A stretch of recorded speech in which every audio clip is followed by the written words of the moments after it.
first question is being where we've already shared, you do have this real world experience in some of the highest levels of government systems. What are the most interesting opportunities that you're seeing in the deployment of contemporary technologies like AI in government? Yeah, so there are a tremendous amount of applications. I mean, you and I both know that AI has hit pretty quickly, faster than what the government community was willing to really embrace, and they're starting to really embrace it. A lot of the things that we're starting to see, I really want to split it. You mentioned the keyword risk. We split it from a perspective of risk management. There are two types of systems primarily that you see in government that are going to leverage AI, and they both have two different tracks, and you'll see that happen in real applications. One is prevention of loss of life systems. Those systems have a completely different application for AI. The other one is prevention of loss of property. I'll start with the prevention of loss of property, primarily because that's where you have a lower risk for the state from having negative impacts, and it really focuses in on very similar things for both sides. One, being able to manage workload.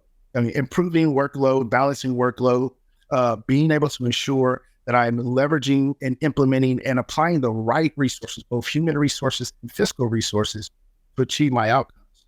And how what we're seeing is really taking the time for agencies to sit there and define what are my business processes, what are my business rules, what is my current process, and going through an OCM or organizational change management process to align people and process first, and then leveraging technology to enable the most efficient and effective utilization of people and process to achieve the outcomes in a way that it's faster, it's evidence-based decision-making, and it is standard operational procedure. So we're starting to see that alignment of people, process, technology in many applications, whether it's investigations and looking at fraud, whether it's identifying the right need for the family, the right services for the family, and giving the services to achieve the outcomes they want. And even more importantly, being able to document the evidence that is used to make a decision on what you do and how you serve those families.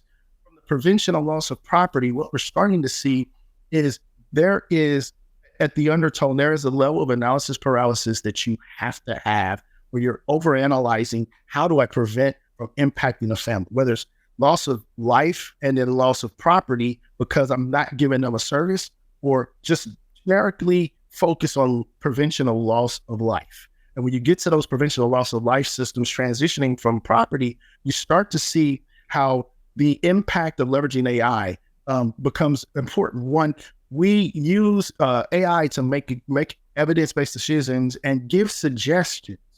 You know, some of those things we're not going to automate because you immediately get to a point where you have a risk of disenfranchisement of those families. You have risk of a human not making a decision where sometimes it takes a human to sit and listen.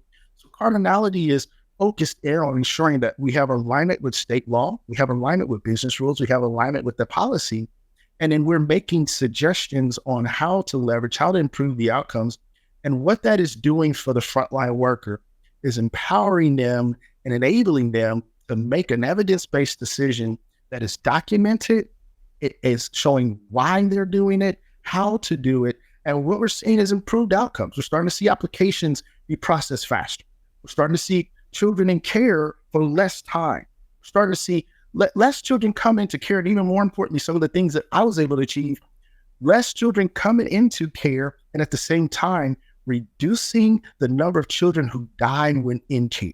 That combination allows us to see that we're doing the right things, we're applying the right things, we're doing it in a way that it's not automated, it is reducing risk, and it's documented. It really focuses in on that continuity of business and our responsibility to understand and be able to be transparent and explain what we're doing and why we're doing it so that the families achieve positive outcomes and there is no negative impact to the agency from the perspective of we're doing the things we're supposed to do and we're doing it in alignment with what the state and our stakeholders expect from.